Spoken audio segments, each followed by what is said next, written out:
Thanks, Ben. The drivers' meeting has just concluded, and in a few moments we will be taking to the track for the heat races for the opening guns of the 1991 Northeastern Midget Association SM LaRusso Tour.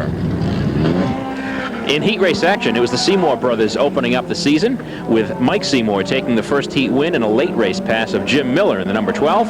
Bobby Seymour executed another late race textbook pass of Russ Storr to bring his car into victory circle as well. We're here at the start-finish line of Star Speedway for the opening round of the NEMA SM LaRusso & Sons Midget Tour. Tonight, the Jerry Dolliver Memorial. Right now, the cars are lining up behind me, and we had a chance to talk to tonight's pole sitter, Doug Cleveland. Doug, describe the transition, if you will, for the viewers. For the last probably 10 years or so, you've raced in a Badger-type offset machine, fielded by Paul Cleveland. Now you've hooked up with the Curry organization. You're back in an upright for the first time in quite some time. Tell us the difference in getting used to the different styles. It's like driving a go-kart compared to a Mack truck. Which is the Mack truck? It's quite different. It seems like you're sitting way up. You know, it's a whole different perspective of the track, but it's fun. Leading the cars down to the feature were Doug Cleveland and Harry Johnson. It was Cleveland and the number 12 car, Jim Miller, dicing at the front for the first lap, but the field was put under caution almost immediately as Lee Smith, who had taken over the number 17 of Bill Marcy, spun in the backstretch. On the restart, Miller was able to capitalize on his second row starting position and go to the front, where he stayed for several laps until finally taken over by a very hard-charging Joey Coy. Behind those two, it was a dogfight between Russ Storr, the Seymour brothers, and Drew Finoro. Coy was able to extend his lead, but Russ Storr was catching up with each passing lap. On lap number 18, the number 16 of Matt O'Brien spun in turn 4, bringing out the yellow and bunching the cars for a restart. Prior to that, Mike Seymour, the number 8, was really on the move, and he had gotten up to second place at that point. After one false start, the field went green again. Mike Seymour fell to third again after being passed by Russ Storr, but out front it was all Joey Coy, the 1989 NEMA champion, kicking off 1991 in style by taking the win. Russ Storr was able to hold on to second. Mike Seymour a very fast third. Drew Finoro was consistent in fourth. Bobby Seymour was fighting a skipping engine in fifth. We are here with the winner of the opening round of the 1991 SM LaRusso & Sons NEMA Tour, Joey Coy. Joey, fantastic victory. A lot of pressure from behind you. Describe the race for us. Well, I knew that Seymour was there the last half of the race, and he's a good competitor. He kept trying to come up the outside, and it was just a little too slick for him, I guess. It was a real good race, tough. Were you worried at all about that restart with 8 laps to go? No, it made me cool my tires off, made the car handle better the last 8 laps. Let me ask you this. Did you expect the car to be this good right out of the box, first race of the season? Yes, I have a good crew. I expect it all the time. Very good. Congratulations. We'll look for you next week, Lee. Thank you. I'd just like to say that every race that I win this year is dedicated to my 15-year-old daughter, Tracy, who lost her life in February. Thank you. Round number 2 of the 1991 NEMA SM LaRusso Tour takes place this Sunday at Lee USA Speedway, and Race Week will have all the action for you from there. For Race Week, I'm Chris Romano.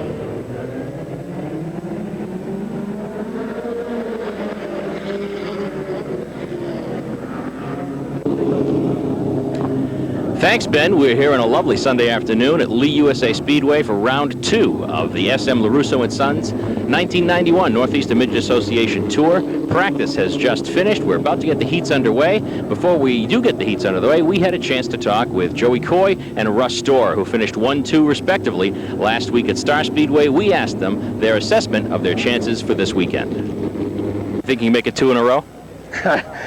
Well, NEMA is without a doubt the most competitive midget club as far as I'm concerned in the country right now.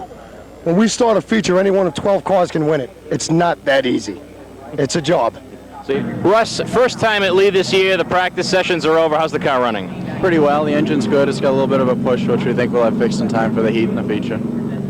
Looking for a reverse of the feature last week where you finished second to Joey Coy? Oh, we're going to try awful head.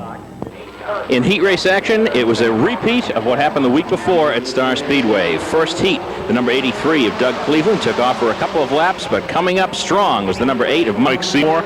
Seymour took the lead after a couple of laps and went on to win his second straight heat event. The 94 of Joey Coy was second. The 45 of Drew Finoro rounded out the top 3. And in heat number 2, A fantastic dice between Bobby Seymour, the number 2 Lee Smith, and the 107 of Babe Shaw, making his first start of the 1991 season.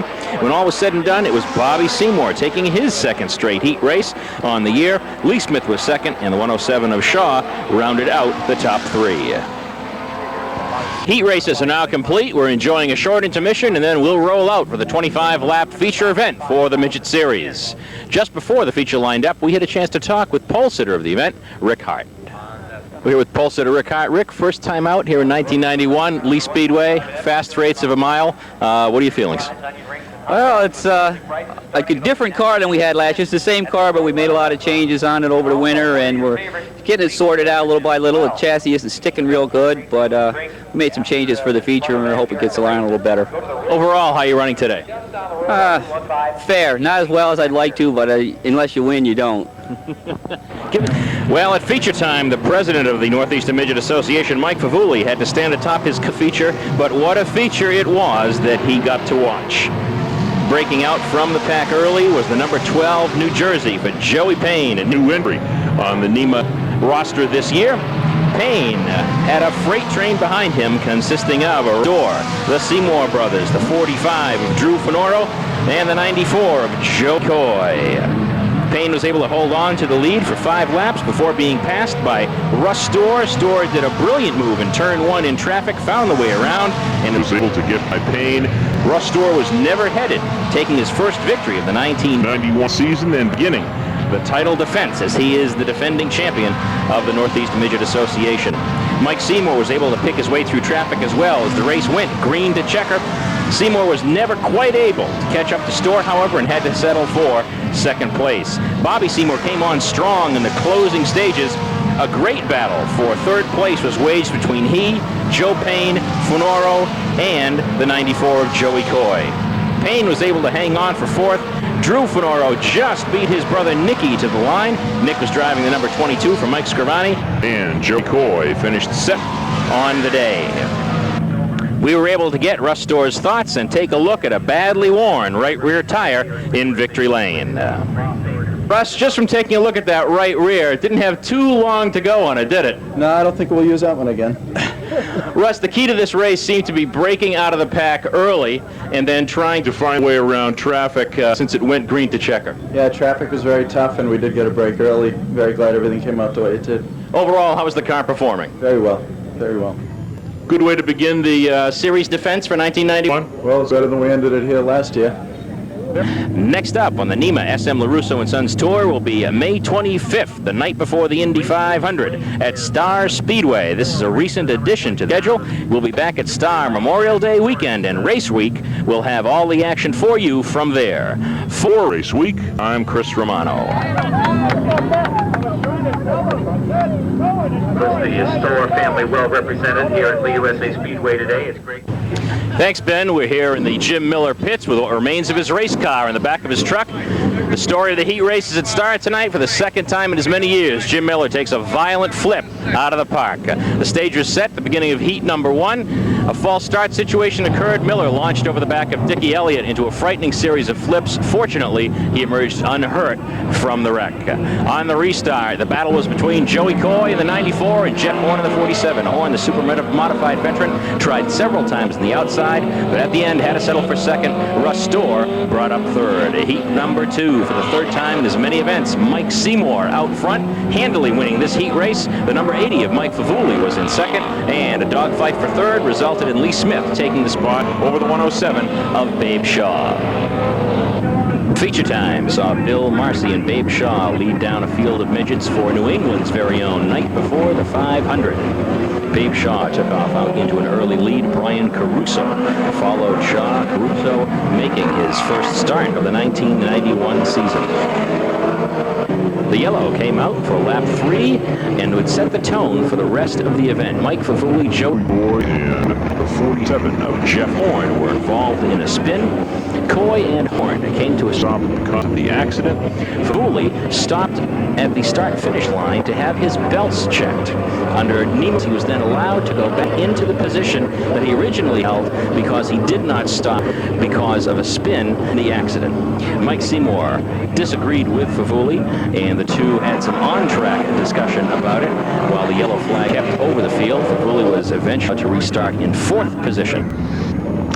On the restart, Faguli took the lead. The show was only slowed by a couple of more yellow field, and on lap number 12, 2 of Lee Smith lost a wheel spectacularly in the 4th turn. To win his first one of the 91 season, Mike Seymour finished 2nd, still disagreeing over the fact that Mike Faguli was allowed to restart in position. The 47 of Jeff Horn came back and finished 3rd, 26 of 4th, and Joey Coy also came back through the pack to round 5. Mike Faguli, win number 1 here on the season. You had a tough start. You lost 2 engines in as many weeks. Hadn't fired up the car until you got to the track tonight. Obviously, things worked. Yeah, things worked out quite well. We had a lot of confidence. Dick Bean, when he came here tonight, he said, we don't even have to, he says, we've been through all the problems. We're going to be all right tonight. He's been working for 2 weeks on it. Bean got the thing running, and that's the way the race went. It was a good race. Now, let's talk about what's going to happen back in the pits later. Can you explain the problem on that first restart after you were involved in the little contretemps over in turn 2 with Joey Coy and Jeff Horn? It was simple. When I stopped, I didn't completely stop. I kept on going, but my belt came loose just like it did on straight last week. I pulled in here. I said to Duncan, I said, I got to have a safety check. I got to get my belt on, look at my front end, just look at it. He told me to go back in the number 3 spot. I wound up in number 4 spot, but that was the confusion. He got it from top, put me in 3rd spot where I belong, and I wound up in 4th, which was fine. We went on from there. Next week, the NEMA SM LaRusso Tour goes back to Thunder Road for the first time in 25 years. We will have all the action for you on Race Week. For Race Week, I'm Chris Romano.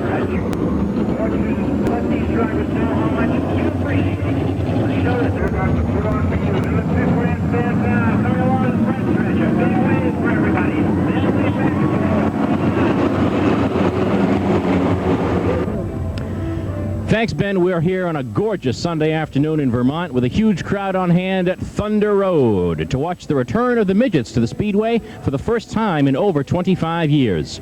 Earlier today, we had a chance to ask several of the drivers their thoughts on competing here at Thunder Road. Well, it's a very nice place. The corners are banked nicely. The straightaways are a little narrow. I think it's going to provide some heads-up race this afternoon. It's a neat little racetrack. It's quick. It's got some bank to it. It's got one maybe little kind of a bad spot, but other than that, it's a nice little track. I like it. Thunder Road is a very nice facility. The place couldn't be cleaner. It couldn't be neater. The races are run excellently, and it's a very nice racetrack. It's a pretty place, and it's fast, and that's what we like. It's an awesome racetrack for midgets. I think we should run here a lot more. In heat race action, heat number 1, Ricky Hart and Harry Johnson led the fields down, but it was super modified veteran Jeff Horn who began his career here at Thunder Road, taking off into a huge lead that was never headed. Horn taking his first victory of the season. Mike Faguli followed to the checker, and he was followed in turn by 1990 NEMA champion Russ Storr. You were getting around okay. How was your car performing? The car felt reasonably well. It was stable. Both turns are different, and you have to kind of make allowances to try and get the best of both worlds. Heat number 2, Bill Marcy in the 17 and Doug Cleveland in the 83 led them down, but it was a 3-wide inside pass off of turn 4 by Joey Coy that wound up winning the race for Coy. Drew Fenoro followed in 2nd, and Mike Seymour was 3rd. Joey, inside pass, 3-wide at turn 4 at Thunder Road. Didn't anyone tell you that just isn't done? Yeah, they told me it isn't done, but the car is working superb, and I love this racetrack. I was going to say, is this a reminder of Pine Brook at all? In a way, but here I kind of feel like I'm at Winchester. I like the top here. I'm the only guy that's running up top. And if I'll keep going higher as long as the car holds it, I love the top here in the corners. And the car is performing to your satisfaction today, huh? Right now, the car is beautiful. The racetrack's in good shape. It's a little tight coming out of 4, where I was 3 wide. But it's fun. It's a lot of fun. Feature time for the first time in 25 years for the NEMA Midgets at Thunder Road. Saw the 62 of Rick Hart and the 83 of Doug Cleveland lead the field down.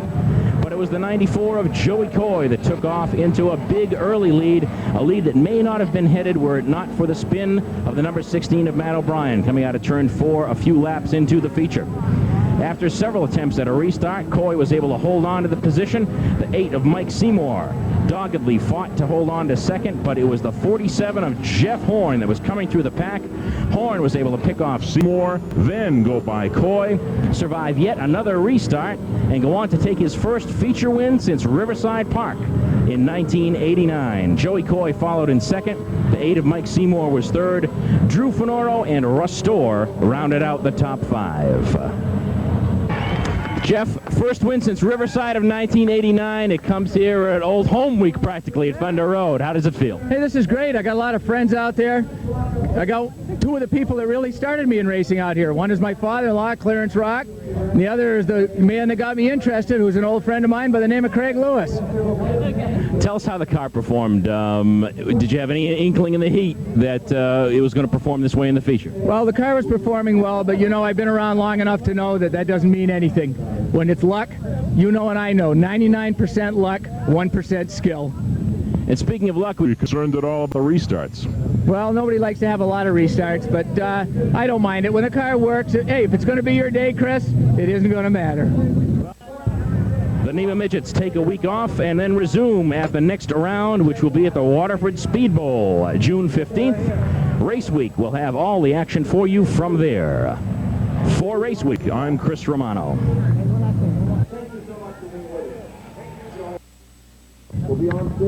Tom, if you pick up the papers and you read the headlines, we're in the midst of a recession, and yet here looking at the crowd at Thunder Road, and we've got 4 heats apiece of street stocks and Flying Tigers. Tell us about it. Well, we picked this track back up in 1981 and reopened in 82, and started with 14 cars and 800 or 900 people in the grandstand, and that's how it got its rebirth. So it troubles me when I hear people saying, it can't be done, and times are tough, and times have been, economies go up and down. But we try to give a very good ticket price to our fans, and we have family tickets, and quite frankly, the track throws off great racing, which is the key to any racetrack success. And so we've been able to build up a lot of cars. We average about 120 cars a night. The main division here, the Flying Tigers, they are now the standard bearer practically for the entire state of Vermont as far as motor racing goes. This is a division with some built-in cost control, is it not? Yeah, well, this is a division that started in 1964, I believe, and it lasted until the late models took over in the early 70s. And quite frankly, the late models were so expensive that when we decided to reopen Thunder Road, Ken and I talked about it and decided, let's go back and take the exact rules that we had in 1960, identical, and bring out a Flying Tiger division again, and that's what has brought the success back to Thunder Road. It is inexpensive, and we try to keep the cost efficient for them, and we get a very strict motor rule on it, and basically street tires, but they are very competitive, and that's what sells tickets. Very good. Now, there's one special story about the Flying Tiger that sits in the middle of the infield here at Thunder Road. Would you elaborate on that? Well, Thunder Road has a lot of tradition to it. It's 31 years old today, or this week. And traditionally, these race fans have come out of these hills of Vermont every Thursday night for 30 years to watch their favorites. And one of the favorite families that goes back to when this track was built was the LeCaire family out of Barrie. And these are people that are very traditional in their values. And young Joey Jr., who we watched grow up with his dad and with his granddad, became a champion here last year and won the Tiger title and became king of the road, as we call it up here. And we watched him mature as a driver and as a young man, and started to have a family, and tragically lost his life this winter in a snowmobile accident. And we just thought it was fitting that with all the flags that we like to fly and everything else, that we put his battle flag on a special pole for the year in memory of our last year's champion. In the Flying Tiger feature, Greg Blake started outside pole position and was never headed on his way to victory, a green two-checker affair. Greg hailing locally from Barrie, Vermont. He was followed by the Lamphere brothers, Mark in second and Dwayne in third. We're just coming off of a week where the ACT Tour made their traditional Memorial Day stop here. Tell us what's in store for the tour this year, Tom. Well, we're very pleased, obviously. Our car counts are up in the 50s right now, and that's never happened to us, especially that level of racing.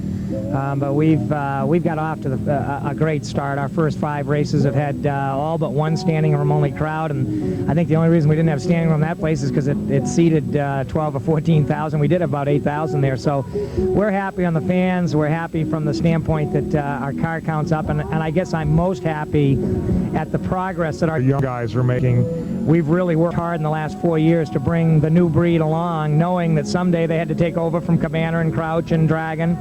And these young kids are doing a great job. Danny Beatty and Derek Lynch and Young Zardo and Buzzy Bazanzin from down in Plastow, and guys like that have raced but have never been able to get the glory away from Dion and Cabana and Crouch and Dragon. They're coming, and I think that's what I'm most proud of. And we're on the road now. This is our only week off. Then we head for Halifax, Nova Scotia. We head up into Mossport outside of Toronto and go over to Maine a couple of times this month. So we're getting real busy, and we're very excited. Got a great point chase started now, and of course we put up a lot of money.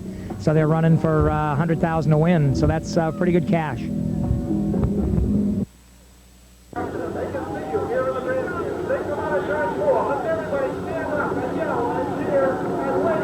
Thanks, Ben. Round number 5 of the SM LaRusso & Sons Northeastern Midget Association 1991 Tour took place at the Waterford Speed Bowl. Heats set the precedent for the evening. A record 26 cars showed up. In the first heat, Bobby Seymour built an outside pass to go on and win convincingly over Joey Coy and Brian Caruso. Heat number 2 was won convincingly again, this time by Drew Fenoro, first checker of the year for the Angelillo team.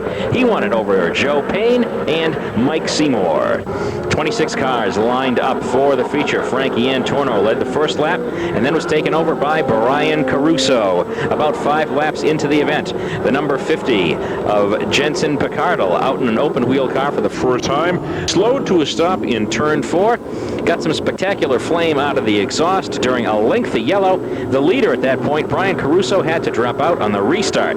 Joey Coy took a commanding lead, one that one would think was good enough for the feature win.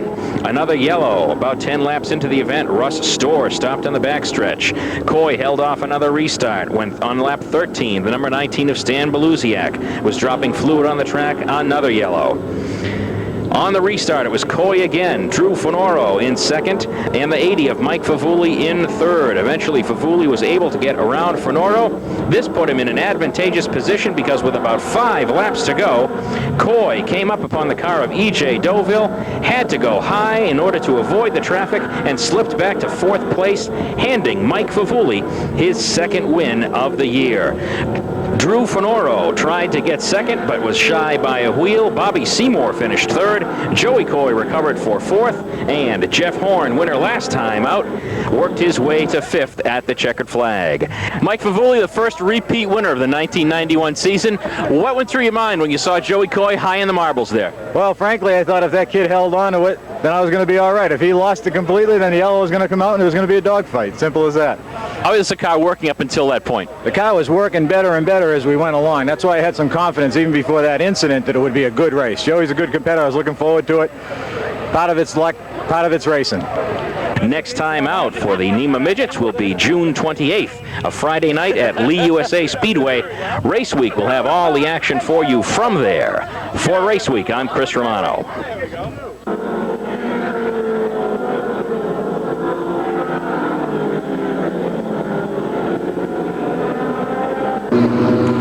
Thanks, Ben.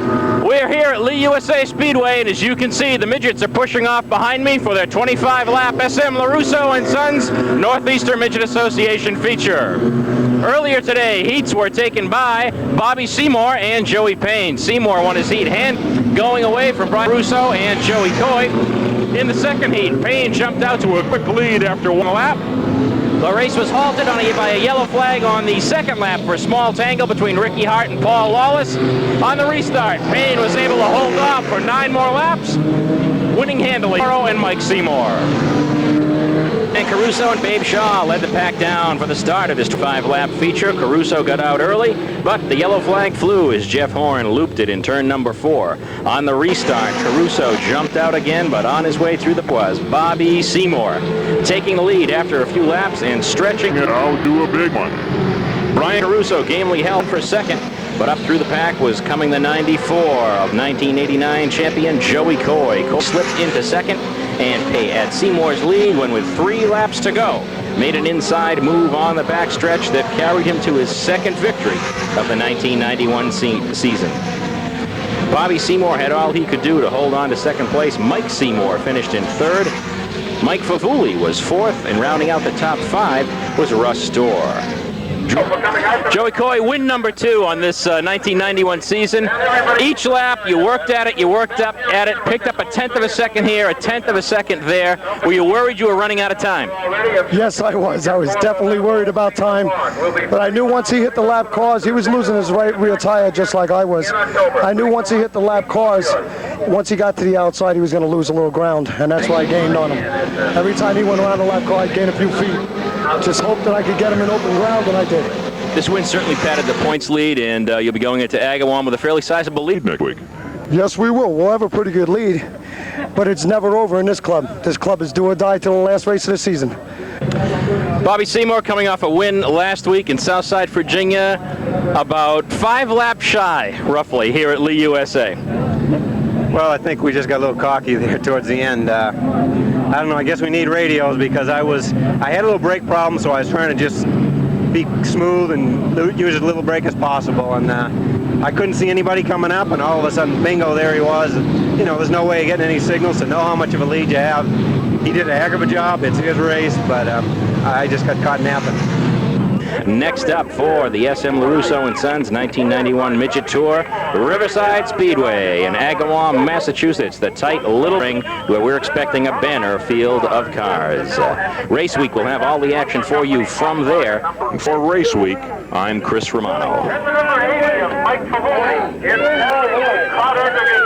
Fontana. Number 8 and Ross Storr in the...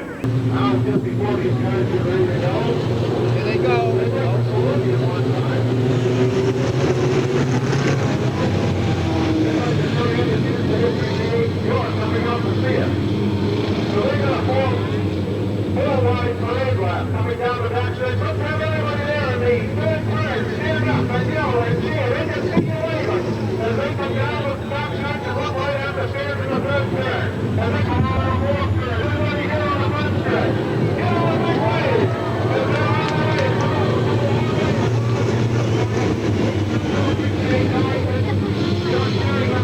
way. Say who?